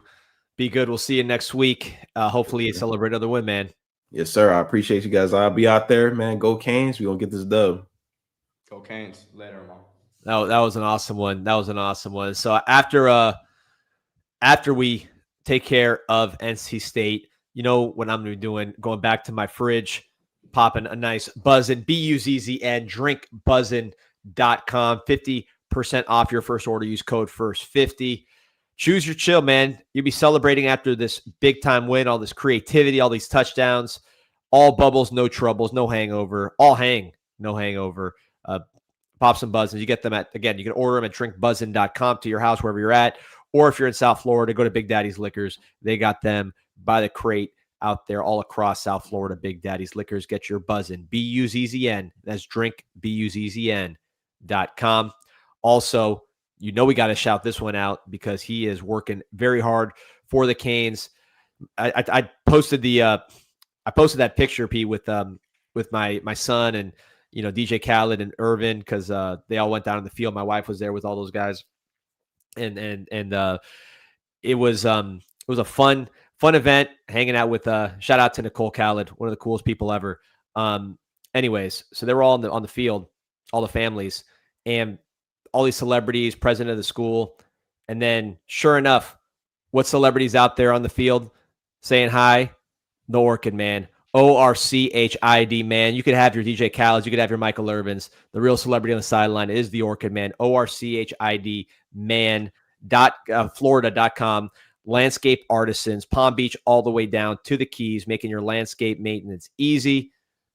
Specialties and services, sprinkler repair, irrigation, rain gutters, hurricane prep, landscape lighting, tree stump grinding, fertilizing, tree removal, relocation, tree trimming, manicured maintenance, all the dirty work. They take care of it for you at OrchidMan Florida, ORCHID, man, Florida.com. Big commitment this weekend. Well, big commitment last night. Big, yeah. Let's go. Let's talk about it Yeah. here. So we were you were touching wood. I was running around baseball fields as usual, so we didn't get to talk about it. But DeAnthony Lafayette, defensive end out of Orlando, Lake Nona, commits to the U. This is one that, P, as you pull up the clips, I am extremely excited about. This is you were saying it in the chat, but I think people need to know this was a priority addition for the Canes. This was not somebody they took because, I don't know, they missed out on someone else. This was a major priority for the program. Tulane and D'Anthony Lafayette. 6'1", 230. So people say, okay, he's short. Long arms, number one. Number two, this is a elite athlete at that particular position. He is one of the best discus throwers in his region. I believe he won regions in discus. Throws the shot put. Also a sprinter. He's on the 4x1 team that plays third in districts. He ran 11-3. He plays running back at times for his team, and he's got more sacks. I think they said he's got something like 35 sacks the past 2 seasons, and this season's still going. One of the elite producers in terms of rushing the passer. There you go. Leads the country in sacks in 7A. This is just his midseason highlights. He's been rolling ever since these clips came out. But we've talked about the lateral cut that this guy has. Look at this. Whoop! I mean, that's unusual. And then again, you look at the discus, the shot put, the sprints, the fact that he plays running back, just an all-around athlete here who also is a rush specialist, plays extremely hard, works extremely hard, coach's favorite. I know Heatherman loves this guy. High school coaches love him. You hear comparisons from other college coaches. I know 247's been interviewing guys. You hear names like Harold Perkins, R. Mason Thomas, really 2 Florida guys kind of jumped to the front. Oklahoma offered him early, and they had Eric Stryker from Sefner Armwood, same high school as Gerard Pringle. R. Mason Thomas from South Florida, killing right now as a pass rusher. Those smaller guys who can get after the passer, if they have the unique athleticism in the field, they can make a huge impact on your game. Yeah, and it was John Z who had made the comment earlier, so he just made another one now. He said 6'1", 230, though. Wish we didn't miss on all those 5-star edges. They're still in the mix for some of those guys, number one. And again, they've been working on this guy since the summer, D. So it's not like this one just popped up on the radar. Different type of player than some of the other guys we're talking about. Yeah, and no doubt about it. You see him in there at linebacker. So he can play linebacker a little bit too. He just lined up a middle linebacker, made the tackle, just a football player. But I think, yes, different type of player. And look, 6'1", is he going to be setting the edge consistently? Like, I don't know, Dylan Stewart or whoever, just super freak size guy? No, the Ruben Bain, right? He's not going to do that. But he can make an impact on his snaps that changes the game, that gets the ball back for your offense because of his ability to rush the passer. R. Mason Thomas for Oklahoma is going to get drafted pretty significantly. He is not a run stopper at all. Eric Stryker was 6 foot, man. He is so quick. Unbelievable, man. It's like if you're going to get a guy like this, number one, they got to be stupid productive, right? If you're taking a pass rush specialist, they got to be a pass rush specialist. They got to have a ton of sacks. This guy has that. But then you got to be super athletic. And again, when you talk about the track and field exploits, the fact that he plays running back, and like you said, the quickness, I mean, this is a freak. So that's what you want if you're getting a guy that's going to be a specialist, right? Yeah, and New Kid Gone says feels like another Malik Bryant. The difference is Malik Bryant was really playing inside linebacker in the high school level. He really started playing this position when he got to Miami. Just had surgery last week, as we saw he posted yesterday there, shin injury. So I think it's a different situation. This guy's already a specialist at what he does. Well, Malik did play he played both, right? I think he wanted to be a linebacker, so he started out playing this position. Right. He tried to transition him to lianabacker. To me, it's a different situation. But yeah, I think the big difference between the two, Malik was good against the run. You know, there was a reason why they tried to switch him to linebacker, is because they thought that's where his best future was. It ended up being better at defensive end, or like that outside rush player. He would have played more this year, just been injured. So, injuries stink. You hope he gets better and heals up, because he is a good football player. But I think with Lafayette, he's just much more of an athletic pass rusher. Like Malik Bryant wasn't leading the country in sacks. He wasn't playing, playing running back, doing all these things on the track. Both Orlando guys, actually. But I think that's the biggest difference, is this guy is stupid athletic, like unusually athletic, and functionally athletic when it comes to rushing the passer in a way that shows up in the production level. Because there's the only guy on the team that's been the only two people I think that were this productive from a sack standpoint. Well, Hayden Lowe is pretty productive, but you'd say Ruben Bain, and then Herbert Scroggins, right? It was another one that was very productive, like in terms of just dominating, one of the national leaders in sacks. But I think the quickness of this guy, he would be, and Pete, tell me if you think I disagree, Marquise Lightfoot and him would be day one, the two most athletic defensive ends, with Lafayette probably being just a little more laterally quick than Lightfoot being taller. Is that fair? Yeah, definitely. And I think you gotta throw. I'm looking for the comment here. Just Jay said D'Anthony and Ashari are the type of undersized freakish talents you rarely see on the team at the same time. I wouldn't even call Ashari Charles undersized. I mean, he's already in the 250 plus range. I think he's going to be able to put even more weight on and be a guy who contributes at Miami. No doubt about it. But yeah, both of them, they're twitch. The twitch is what you're looking for, and you see it with both of them. Yeah, someone mentioned Nick Bonito. It's not like a 1-for-1 kind of deal, but Nick Bonito, there was a lot of tweener talk about Nick Bonito when he was coming out. We know because we, meaning you and I, were very much, we should get Nick Bonito, right? Nick Bonito should be a Cane, right? And that was not reciprocated by the staff at that time. They didn't think he should have been a Cane. They thought he was a tweener, whatever. He was a great basketball player, great athlete, but they didn't view him that way. Oklahoma gets him. Like we mentioned, Oklahoma got our Mason Thomas, who's going to be a pro and is very impactful in college for a very good defense in Oklahoma. They had Eric Stryker, who was one of the best players in the Big 12. Bonito was another one like that. So you look at Bonito's stats, 6'3". These are his combine stats. This is after 4 years of development. Nick Bonito was 6'3", 248. So maybe a little bit taller, but not somebody that you would say is setting the edge. But then you look at the combine, he ran 4.7 in the 40. Actually, sorry, that was this was a high school player. So as a high school player, this is actually probably a better comparison. As a high school player, 4.7 in the 40, 31-inch vert, 4.26 shuttle, power throw 32, spark 87.9.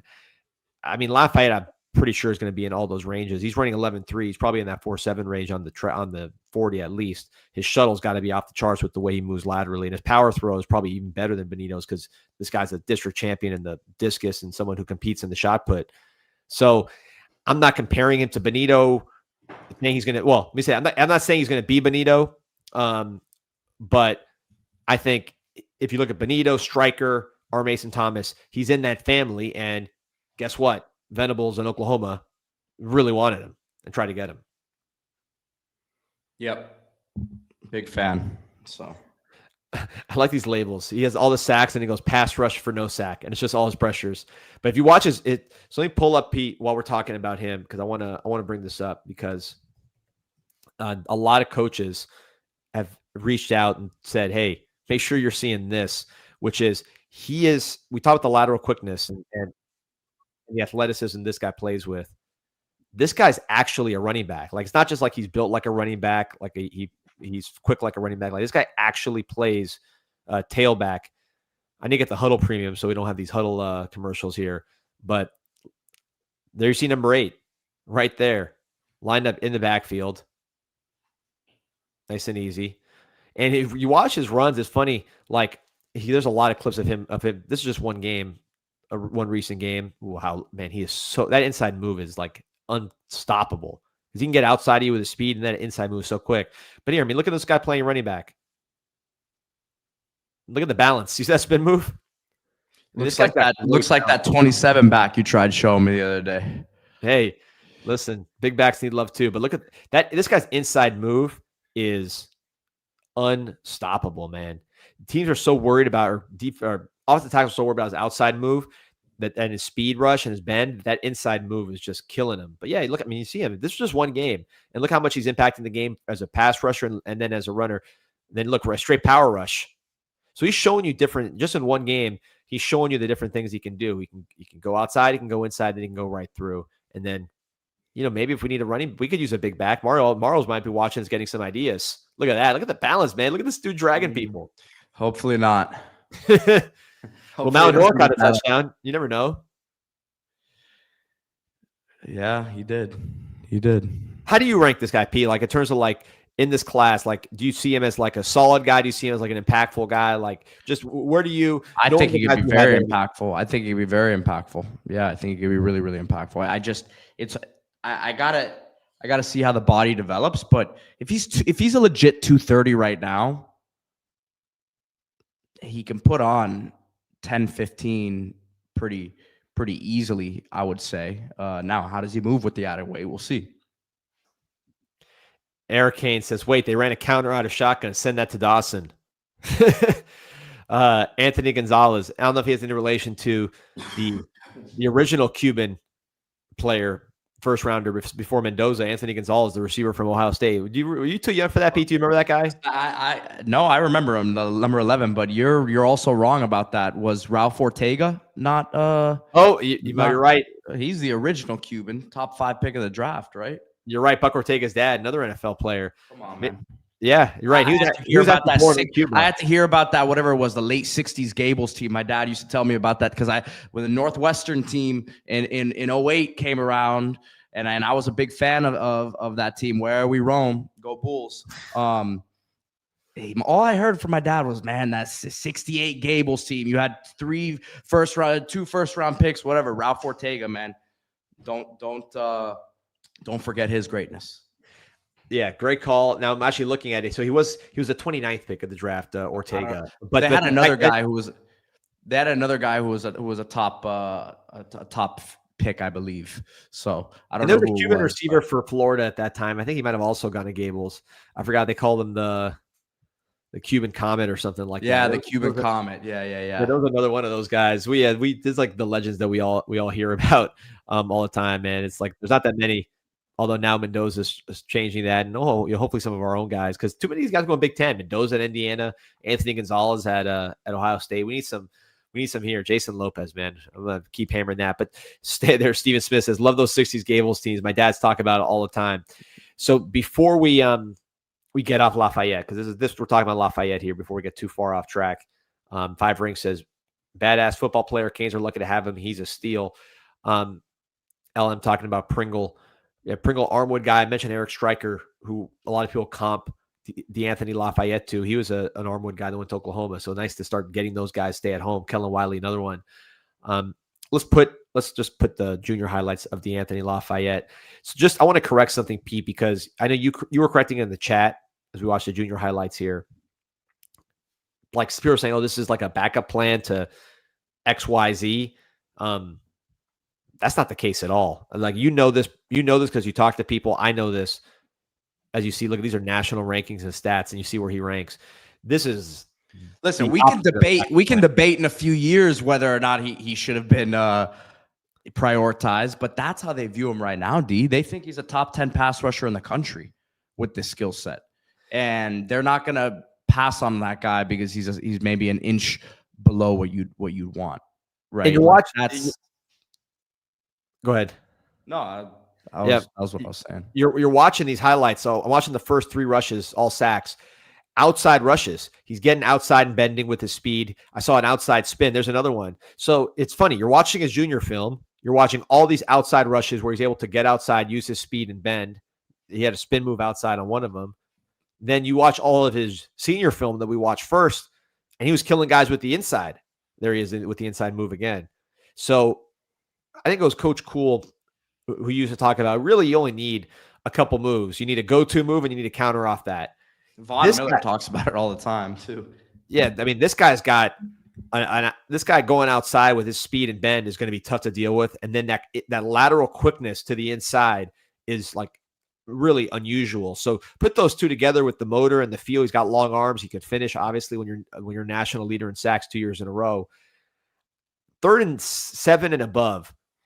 I want this guy on the field consistently, man. I think he's going to be a major, major problem. And I think this was a priority recruit. This is not like, hey, we're not taking Tank Jones or these other guys. Like, we're trying to get all those guys. We're trying to get all the different body types into the room, all those blue chip elite players that we think can help us. But this is a guy that they think for his skill set could not just be a good player, but extraordinary. And I'll say it, look, D, I don't know, like I just said a minute ago, I don't know how his body will take more weight. Will he stay as quick? Like, Novice Gamer's been making some good points about the body type stuff, saying that a lot of guys add weight. We're talking about a different position here, but he's saying Lyle gained all that weight, does not look the same. Some guys, just that's their frame naturally that's going to fill out that way. Lyle's dad's a big dude. You've seen him, D. Mario's talked about it, right? So, like, there are guys who just have a certain frame that you can't stop it. You just can't stop where that train's going. And I would have liked to, this is something we should talk about with Ahmmon also, because he'll explain, and having, seen guys' bodies just like as they mature, you just grow. They always say, how is he going to grow into the frame? We'll see what it looks like here. But just naturally, man, these guys, will be eating a much more regimented way once they get here. They're going to be training way differently. It will just come on. And it's not like they're like trying to be saying, oh, I want to put 20 pounds. It will happen naturally. How their bodies adjust to it, we'll see. And 100%. And you just, speaking of guys that had size concerns, you saw in that last clip, this is junior highlights. We saw the senior highlights to start, the midseason senior highlights. He broke Zane Durant's school record at Lake Nona as a junior, his school sack record. Zane Durant was a guy, remember, we heard he was undersized. Manny wanted him down here in Miami, and then obviously James Franklin wanted him. He ended up going to Penn State.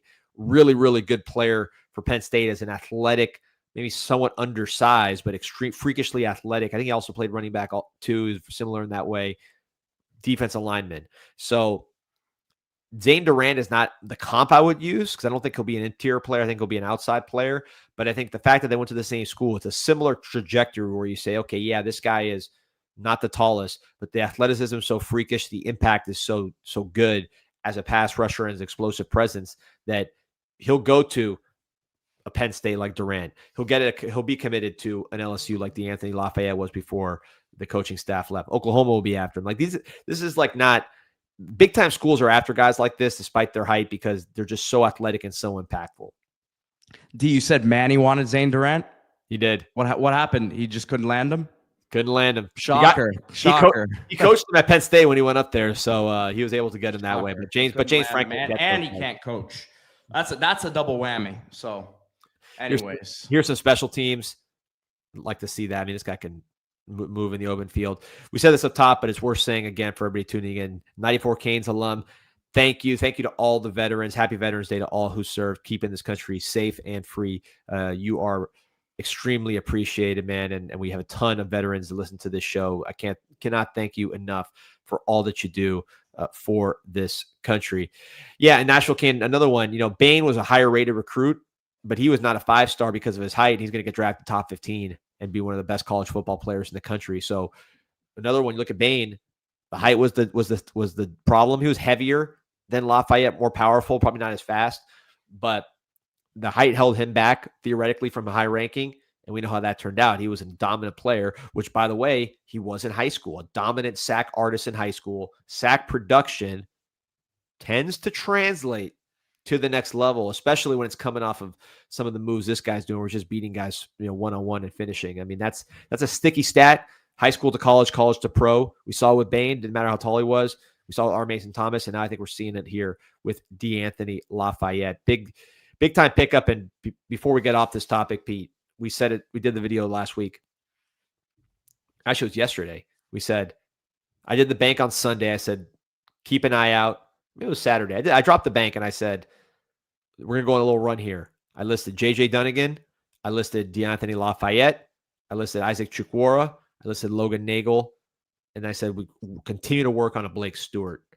And you see Dunnigan off the board, big time safety commit. We did that video. Lafayette. Yeah, I read somewhere that it looks like Blake Stewart might be at Georgia this weekend, which, that to me, man, I said it yesterday. I'm in wait and see mode in that one. If he ends up at Georgia this weekend, then I have a tough time seeing that one getting done. Yeah, that one you hope to be done already. I'm with you on that. But that's, obviously they're still pushing there and trying to get that one done.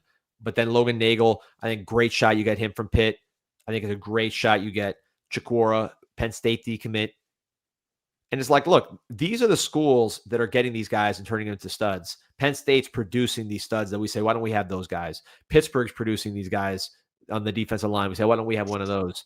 LSU, who had Lafayette committed, Oklahoma, who wanted him, they're getting guys that can get after the passer. And we say, man, wish we had a guy like that. So these are schools that know what they're doing with these kind of players. And we're not stealing these players from Austin P, from Nicholls State, right? Remember back in the golden era and the Shannon era, we'd be pulling guys out the day before signing day that I had to kind of lie to myself about. We did flip an FAU D lineman, but FSU wanted him, Michigan State wanted him. Santias. Yeah, he was just a late bloomer. All the big schools were after him, but the Haitian, he's from Haiti, right? So he was just a young. No, I'm a fan of his. I was just I had to mention that. But we flipped from FAU like before the season or like right in the beginning of the season, whereas he was going to decommit and be, a full-on recruiter was. Back in the day, I remember we used to be like, P, you might be young for this one, but I remember like it was like the day before signing day. It's like we get some guy named Junior Alexis, and you see his highlight or his who didn't have highlights. He would just have like a profile with one of those shadows, those shadow figures that they put when they don't have a picture of you, and 0 stars. And then you'd read articles like, hey, this guy he ran a really fast shuttle at some camp or something. Like you lie to yourself. At least I would certainly lie to myself about all these guys. Delmar Taylor from Bahamas. Yeah. We'd be making up these guys. And then, these are much different situations. Are we done talking recruiting? Because there's something before we wrap things up I want to bring up real quick. It's not Canes related. All right, take the highlights off here. Let's get up. Someone brought it up in the comments right now, and I'm glad they did. It's 1459 live. Like and subscribe. D'Anthony Lafayette, welcome to the U. I'm bringing this up right now. Canes fans, what is it? What's the phrase? Take heed. Like take heed. Like really, really, pay attention to the stuff that's out there. So that, hold on a second, I'm getting a virus now from the story brought up. It's a real story. Bring it up. I know where you're going with it. You know where I'm going with this. I love it. But be careful what you say about Coach Cristobal and Carson Beck, everybody. I'm just saying, and these ads are going crazy, but Texas man arrested for terroristic threats against college football coach and quarterback after overtime defeat. Brian Mandel threatened offensive coordinator Brian Brom and Miller Moss. He is now facing 6 counts of terroristic threatening and 1 count of attempted theft by extortion over $10,000. I'll say this, D. I'm glad that I only took it a certain way with the Manny Diaz video after the game on Saturday night. But at the same time, Canes fans, man, be careful what you say out there. We got some terrorists on Twitter, that's for sure, man. And on the Canes Insight message boards, CanesInsight.com, 7.6 million posts and counting. I say, we don't have terrorists. We don't have criminal terrorists. We just have very animated fans. I was going to say, be careful, man. You're going to get this video flagged now, my friend. Listen, by the way, last home game, it's a big one. NC State, we're talking about it here for the rest of the week and breaking down the matchup. I've been worried about it. I think they got a really good team, but fans need to show up just like they did last time. That Section 306 with the shirtless helicopter deal that they were doing, unbelievable. Got the energy rolled up. Let's get ready for the last home game. 20% off your first item with promo code INSIGHT20 at the Miami Hurricane Team Store, MiamiHTS.com. Team store located right next to the Thesis Hotel. A lot of these sweaters and long sleeves going off the shelves, sweatpants. It is freezing right now, even in South Florida. The iguanas are freezing up and falling out of the trees. It is a serious situation. So gear up, get your gear for the winter for the last home game, wherever you're at in the country. MiamiHTS.com, promo code INSIGHT20 for 20% off. Pete, we talked basketball earlier. Just wanted to shout out, of course, Aries Law PA.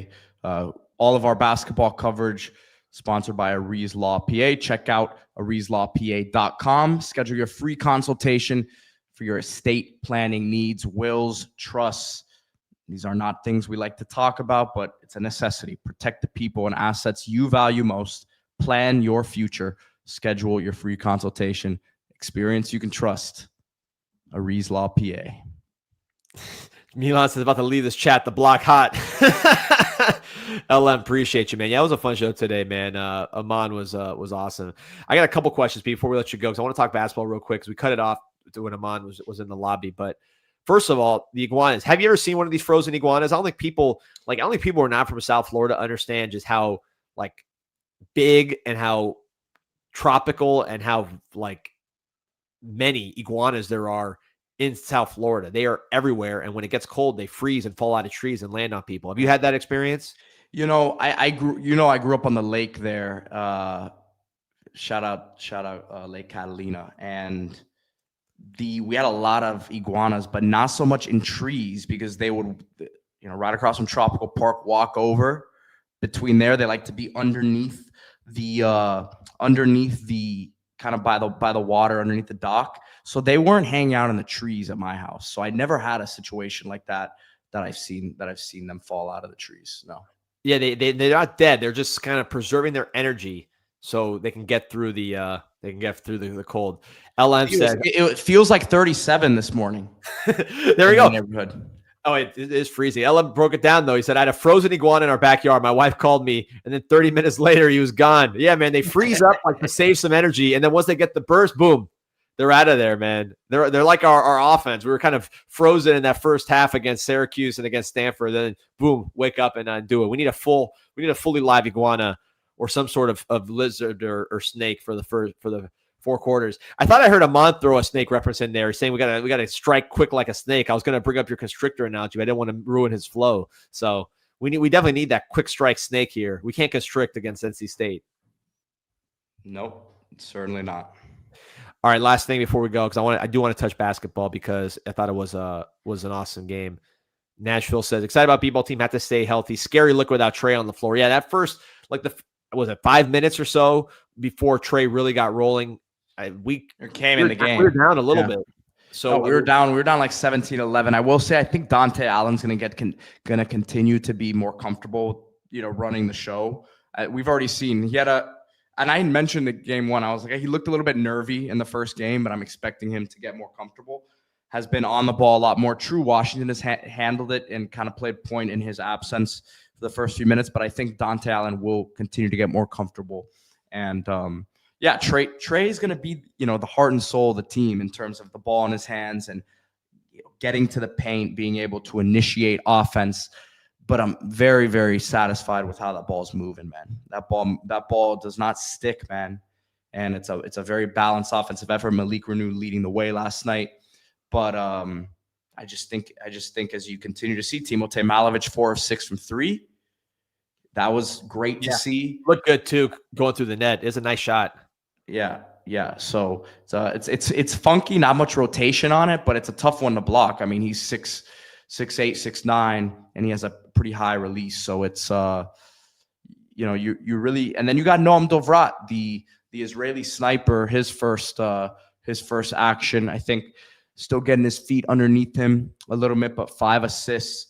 Guy who has some good size, can play point, can play shooting guard. So it was good to see him getting some action. We got Florida on Sunday night at 8:30. So maybe we do like a pregame Sunday evening show or something like that for that one, D. Well, I was going to say it, but you talk about pregaming for Canes basketball. How about this tradition? I know you do this anyways. This has been a P tradition. What about hitting up Duffy's Tavern, brother, for pregaming for these Canes basketball games? I know that's one of your spots for the pregame, now accepting credit cards, 60 years plus serving the South Florida community right there on the edge of Coral Gables. Our guy Junior, shout out to Junior, who helps run Duffy's and taking it to the 21st century with the credit cards and with the menu. He's a huge Canes Hoops guy. Seen him at the games. He's a basketball coach himself, former college player. So a lot of love for Canes Hoops in Duffy's Tavern. We're going to do some things with Duffy's Tavern when it comes to Canes Hoops. Also, of course, the games all weekend, football, pro, college, you name it, they got it at Duffy's Tavern. So that's an easy one. But yeah, Canes basketball, I think there's a nice little pregame spot, Pete, for us there is Duffy's before some of these Canes basketball games, some of these ACC games coming up. Real quick, because you have a better feel for the league than I do as far as just like the other teams. I watch Canes basketball, and then I kind of watch the prospects for the NBA. Shout out to the Miami Heat with a huge win last night on an alley-oop. But Malik Renew, is it crazy to say, I just don't know what else is out there. Like, could this be an all-ACC player? I think he could be on one of the teams. He's going to put up numbers. They're going to feed him the ball. Jay Lucas said after the second game, he said he's going to be our leading scorer. The offense is going to have to run through him in a lot of sense. So without me really saying, okay, well, this guy's going to be probably the power forward for the team, the numbers he's going to put up is going to be all conference worthy. One of those teams, one of those first, second, or third teams. So I don't think that's crazy at all to say that. I think the question becomes, who is going to be your consistent 2 and 3 scorers, right? Trey Donaldson, I expect him to be a consistent driving force for this Miami team, but there's going to be games where he maybe doesn't have the shooting stroke, right? There's going to be games that he's still going to be running the show, and I think bring a lot of intensity defensively as well. But you're going to need guys to consistently make shots. Early on, True Washington has really surprised me in a positive way, D. 17 points last night, 2 for 4 from 3, has a good stroke. And again, excited to get Jack McClinton. If you missed the show earlier, Jack is going to be coming on with us weekly on CanesInSight. And Jack told me that Darrell Wright, former player for the former Heat draft pick, first round pick years ago. I remember they drafted him over Jameer Nelson. A lot of people were upset. But essentially, True Washington played for Darrell Wright's team in Arizona, and he says Darrell Wright's been telling him a lot of people are sleeping on him. This is a guy who can really go get a bucket more so than people realized. And I think he's shown he can be a consistent player. Ernest Ude catching lobs, running to the rim, should be an 8 to 10 point type guy for you every game. And then you need some of these guys like Malovich to continue hitting shots. So Dante Allen's gonna be an awesome piece. Dante Allen, someone was asking me yesterday, what's he good at? Like asked me for a scouting report, and like everything. He's defensively, you love the intensity. He's long, he's strong. He's the stroke, I think, is gonna continue to get there. I liked how he let it fly last night. He shot 5 threes, only made 1 of them, but I liked him not really hesitating, getting downhill in transition. He's a load to try to stop, and he's just a winner, man. He makes winning plays defensively, can really get into the passing lanes, good anticipation, high basketball IQ player, can handle the ball. So you have a lot of guys. I mean, Marcus Allen has been a nice piece early on this year with his wingspan, with his ability to defend. You've just got bodies. Like even Salih Al-Tuntaj fouls out last night, right? And second foul out of the year, right? Because he fouled the first game. Yeah, and it didn't even seem like he played that much. But I turned to someone I was sitting with and I said, man, we've got guys to eat these fouls up now. Before, Norchad would pick up 2 fouls in the first 5 minutes of the game, and you were screwed. You had no one to throw out there. Now they're taking Ude out 4 or 5 minutes into the game, putting Salih in, letting him get physical. Ude can rest up the next 5-6 minutes, and then he goes out there, can go out there almost the rest of the half with energy and with a clean slate foul wise. So yeah, man, it's a team who early on knows their identity. We're going to find out a lot more against Florida. I'm not expecting a win, but I'm expecting them to compete and to battle in this one and to not get ran out the gym. So I got to see what the line is going to look like there early. Canes Cats Heat. Let me know if you can find that for me. I see he says that we need the Turkish big to step up. We won't go anywhere without him playing a part. He's not going to be a scorer for us. So I mean, I think his role is what it is. He says 2 foul outs in 2 games is not good. You want to see him cut back on that, but like I think there's an understanding. This like the staff is throwing him in there to be physical. Yeah, you said it. Think of how many times we were sweating Omir fouling out. Or Link Kidd, right? We had no backup at all, right? So it's like the fact that you have 2 big guys that are legit big guys with 5, 10 fouls between them. I think it's a pretty good look. Yeah, I agree with this. Canes guys, he says he needs to give us good minutes, so he can't just be in there to foul. Yeah. Yes, you want to see him rebound. You want to see him get some easy putbacks. But the one thing I've heard about him is the coaches say he's the best teammate on the team. And you see as soon as he comes in, he's running out on the floor, dapping everyone up. Like his energy is awesome. And, beggars can't be choosers, man. We had some interesting depth situations going on the last 2 years in that big men situation. I will take a high energy. Are we calling it European D? I don't know what is Turkey. Yeah, it's right on the border. It's right on the border of Europe and Middle East. I will take a high energy. As my girlfriend who was at the game texted me, she said, it's number 11, 30 years old. I said, no, he's 19. Is he really 19? I thought he was older. He's 19 years old, my friend. Oh, so we have him for a couple of years then. Yeah, we have him for multiple years. So that's what the National says. He was emotional when he fouled out last night. No, man, I'm Yeah, excited. he was pissed. He was pissed when he was getting off the floor. So he was mad at himself. He knows he's got to tighten it up a little bit. But I don't think the staff's like too mad at it either. They're not going to mind it when he's roughing guys up in the ACC. Viv Chow says our boys on the court had people so hyped even a Stetson player scored for us. So yeah, it was a good day. It was one of those days where after that first, was it 5-6 minutes, everything seemed to go right for a long time. He was there touching wood like a carpenter there on the front row courtside seats. So yeah, man, excited about Canes hoops. It's gonna be a fun year. A lot of vibes are good right now. Man. We gotta win us on Saturday, man. We gotta win on Saturday, win on Sunday. Keep these vibes rolling, man, because this has been a fun show. Yep. Hit that like button, subscribe to the channel. Appreciate everyone who tuned in today. We'll be back tomorrow with, we got our Mike Ryan show tomorrow. So stay tuned for that. Yes, sir. Go Canes. Go Canes.